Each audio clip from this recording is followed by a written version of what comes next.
Uchenna, what's the benefit in having familiarity with the team that you're playing on Saturday?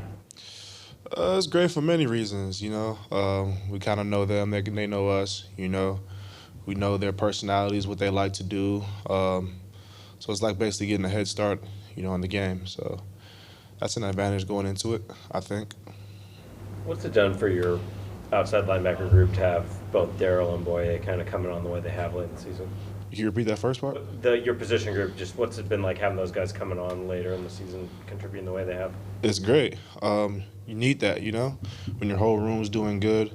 You need those guys to be there for you, especially for myself. I've had a sack in like 4 games, man. It sucks, but when you got help like those guys, you know, DT getting like 5 in 4 games, Bruce getting 2 or 1.5, Mafe getting his, man, it really brings up everybody and makes everybody play better because we all fighting for it. You know, we all competing to see who get the best stats. So it just gives everybody an energy boost and it makes the morale of the outside linebackers room and the rest of the team feel really well. What do you feel? Oh, sorry. Even if you're competing for those stats, can you still take pride in the play where maybe you flush a quarterback out of the pocket and then one of your teammates cleans up? Oh, yeah, absolutely.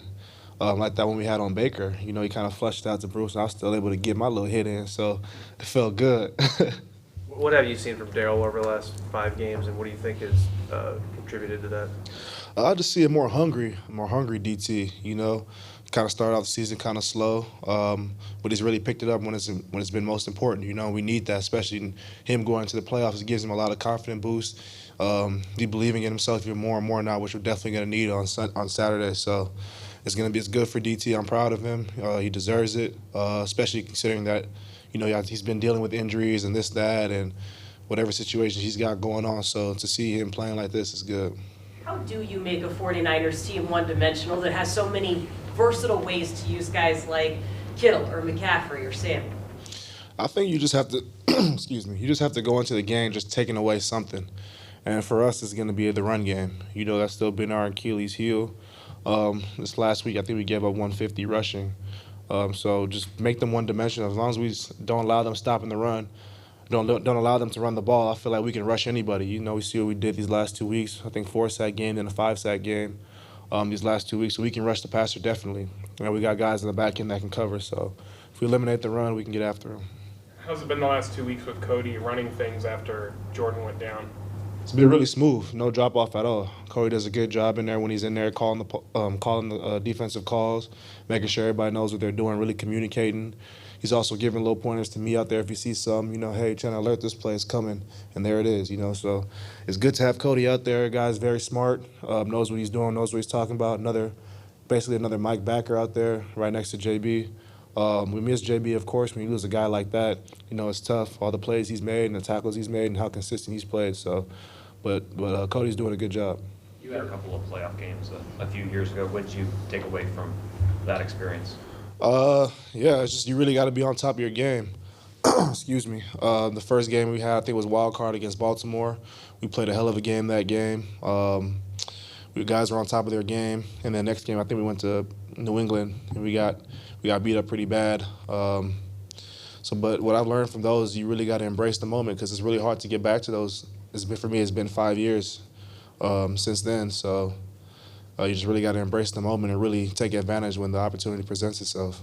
There are plenty of people who didn't think this team would be here this week. When you signed here, what were your expectations? What did you think this team could be? I thought this team could really go really far. You know, just the talent. I looked at the back end. We got 2 of the best safeties in the league, and Jamal and, you know, Quandre. Up front, you got guys like Al. They brought in Shelby. You bring in Q. You know, guys, you got Puna still coming back. You got DT, who had a good year last year. Offensively, you got weapons. You know, you got DK, you got Tyler. You got weapons all around. So good running backs, Penny. So I'd expect this team to go really far. I know people didn't have us really doing nothing, but I thought otherwise when I looked at the roster before I signed. People not having you expected to do anything, did that mean anything to you guys this year? Nah, not really. No. For me, myself, I don't really look to, you know, pay attention to the media. I don't really read articles about myself unless somebody, like, sends it to me on my phone, like my dad and my mom. So I don't really pay attention to the media. You know, it is what it is. We're still the ones that got to go out there and compete. You know, we're the ones that know we're capable of and stuff like that, so. What have you learned about Pete and his ability to kind of get the team to believe in itself? Yeah, I've just learned that piece. He's special. He's different. He has that juice, that energy, that positivity every day. No matter win, loss, rain, sunshine, doesn't matter. He's the same guy, and that's what you really appreciate as a player. When you got the same guy constantly showing up every day to work, you're not expecting nothing different. You don't see anything different. He's not going to flip out on you. He's going to be the same guy who he is, and it's good for the team because he knows how to bring everybody closer together, and he just knows how to spread his positivity and energy.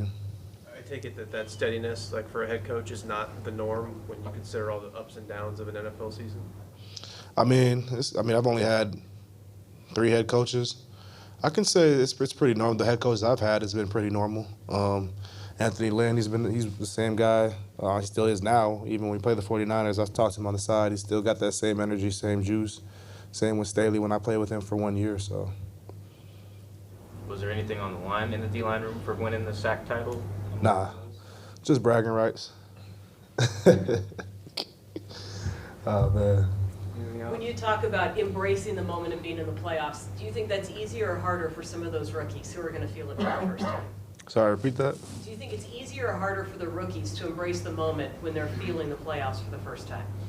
I'll probably say it's harder maybe because, they don't want to be the reason, so they're making sure they're on top of their game and their attention to detail is perfect. So they're probably like, okay, I got to make sure I'm, on point because if I get called to go, I can't afford to mess up because if we lose, there's no more. So, but at the same time, we're trying to bring them along and trying to show them that, you got to have fun with this. It's the playoffs. Everybody's already in Cancun, but we still get to play. So, yeah. Thank you. Thanks.